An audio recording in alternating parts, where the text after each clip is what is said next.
Towers once stood.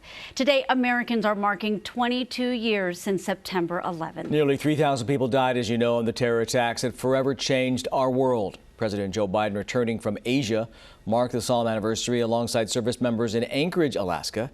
It's rare for a U.S. president to spend 9/11 far from the three crash sites. Instead, the First Lady laid a wreath at the Pentagon, and the Vice President paid tribute at Ground Zero in Manhattan.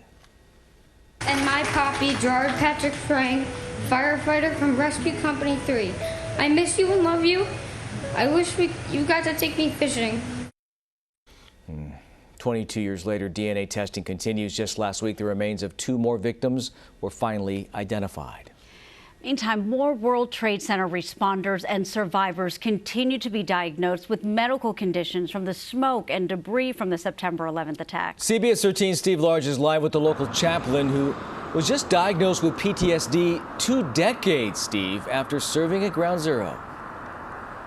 Right, 22 years ago, Sacramento chaplain Mindi Russell was at Ground Zero. Tonight, she is still processing what she saw and still learning about the impacts to her own health. Almost 2 years ago to this day, you were finally accepted after how long? 20 years. 20 years filling out paperwork, answering questions to get accepted into this program. Yes. I met Sacramento chaplain Mindi Russell at the Cal Expo World Trade Center Memorial. I teach trauma, where she shared a surprising clinical diagnosis from the World Trade Center Health Program, where she's now admitted. Doctors gave this expert in trauma her own diagnosis of post-traumatic stress. And so I was very shocked when they said, you know, you do have cumulative chronic post-traumatic stress injury. And it's like, okay, well, I know now what I have to work on. Isolation was a symptom of Russell's post-traumatic injury. She only realized it when doctors diagnosed it. It was because I was actually understanding and unpacking all of the different things that I was surviving. I was living in survival mode, and that is not a lifestyle.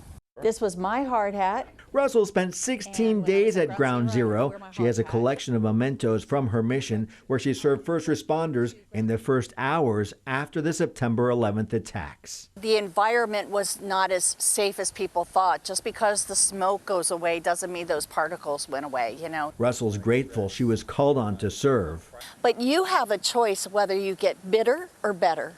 And I choose to be better. Now, decades later, responders and survivors are still getting diagnosed and treated for their time at Ground Zero. For Mindi Russell, September 11th is more than a day of heartache. It's a day for healing. There is no trauma that you should have to filter your life through. Not one trauma. Well, Mindi Russell says she is now writing a book about her own experience with post-traumatic stress. By the way, she's also been diagnosed with COPD as a result of her time standing around Ground Zero.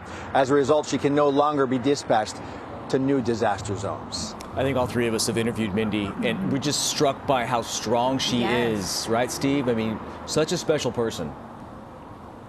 A special person and an energy of positivity, even in the face of that tragedy she sees time and time again. Right, she's helped so many people in her time. All right, Steve, thank you for that live report. Oh, coming up later in the newscast, a local powerful tribute honoring the lives lost in those terror attacks. One man's mission that is now helping an entire community heal. You can also find more on today's ceremonies and events right on our website, cbs13.com. You can call this one draft discrimination.